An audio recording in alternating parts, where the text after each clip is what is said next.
বন্ধুরা সত্যি বলতে আমরা কিন্তু প্রত্যেকেই জানি যে মাধ্যমিক পরীক্ষাটিকে আমরা দুটি ভাগে ভাগ করতে পারি, অর্থাৎ তাদের সাবজেক্টের উপর ডিপেন্ড করে। একটা হচ্ছে সায়েন্সের সাবজেক্ট আর একটা হচ্ছে আর্টসের সাবজেক্ট। আর দেখো এই আর্টসের সাবজেক্টের মধ্যে সবচেয়ে ইম্পর্টেন্ট হয় দুখানা, একটা হচ্ছে ইতিহাস, একটা হচ্ছে ভূগোল।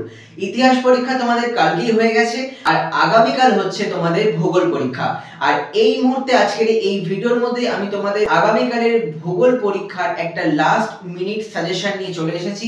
আমি তোমাকে কথা দিতে পারি আজকের আমি এই ভিডিওর মধ্যে তোমাদেরকে যে লাস্ট মিনিট বা শেষ মুহূর্তের সাজেশনটি দেব, তুমি যদি এই সাজেশনের প্রত্যেকটা কোশ্চেন একটুখানি ভালো করে পড়ে যাও তাহলে তুমিও কিন্তু কালকের ভূগোল পরীক্ষাতে ফুল মার্কস পেতে পারো এবং প্রত্যেকটা কোশ্চেনের সঠিক উত্তর লিখে আসতে পারবে।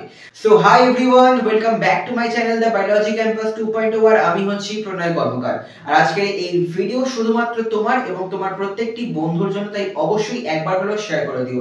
আমি বেশি সময় নেব না, খুব অল্পের মধ্যেই প্রত্যেকটা কোশ্চেন দেখিয়ে দেবো এবং তোমাদেরকে এই পিডিএফটাও আমি অবশ্যই প্রোভাইড করে দেবো। তোমরা অবশ্যই এটাকে ডাউনলোড করে নিও এবং তুমি যদি এখনো চ্যানেলটিকে সাবস্ক্রাইব না করো তাহলে এখনই একটা সাবস্ক্রাইব করে দাও, বিকজ এখান থেকে তুমি তোমার ক্যারিয়ারের প্রত্যেকটা বিষয় কিন্তু জানতে পারবে খুব সহজেই।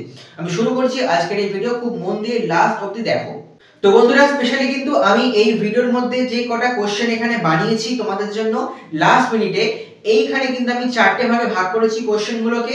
নাম্বারের বিষয় দেখতে গেলে একটা হচ্ছে 1 নম্বরের, একটা হচ্ছে 2 নম্বরের কোশ্চেন, একটা হচ্ছে 3 নম্বরের কোশ্চেন এবং একটা হচ্ছে 4 মার্কের বা 4 নম্বরের কোশ্চেন।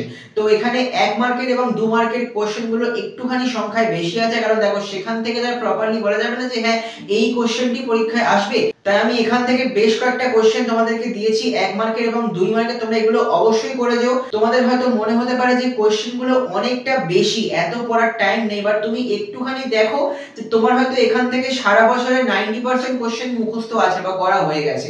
যেগুলো করা হয়ে গেছে সেগুলো একবার রিভিশন দিয়ে নাও, আর যেগুলো এখনো করা হয়নি বা মনে হচ্ছে যে আরেকটুখানি পড়লে ভালো হয় সেগুলো একবার জাস্ট পড়ে নাও। এবং আসছি 3 নম্বরের এবং 4 নম্বরের বড় কোশ্চেনের মধ্যে। যে কটা কোশ্চেন এখানে দেওয়া আছে 10 15 20 খানা কোশ্চেন, তুমি এগুলো কি করে যাও, তোমার কাল পরীক্ষায় কিন্তু এখান থেকেই সব কোশ্চেন কমন চলে আসবে, আমি তোমাকে এটা কথা দিচ্ছি। তবে হ্যাঁ এখানেও বলবো যে যেই কোশ্চেন গুলো পড়া হয়ে গেছে সেগুলো একটুখানি জাস্ট রিভিশন দিয়ে নাও, আর যেগুলো মনে হচ্ছে এখনো পড়া হয়নি সেগুলো আর একটুখানি ভালো করে দেখে নাও, কারণ হাতে মাত্র তোমাদের কাছে এই আর মাত্র 7-8 ঘন্টা সময় বাকি আছে। তাই একদম সময় নষ্ট না করে জাস্ট মন দিয়ে পড়তে শুরু করে দাও। তো আমি এই ভিডিও নিচে ডেসক্রিপশন বক্সের মধ্যে কিন্তু এই পিডিএফটার লিংক দিয়ে দেবো, সেখান থেকে অবশ্যই পিডিএফটিকে ডাউনলোড করে নাও এবং প্রত্যেকটা কোশ্চেন মন দিয়ে পড়তে থাকো। আর কালকের পরীক্ষার জন্য প্রত্যেককে অল দ্য বেস্ট। দেখা হচ্ছে পরের ভিডিওতে, অঙ্কের সাজেশন নিয়ে চলে আসছি। ততক্ষণ বাই, অল দ্য বেস্ট।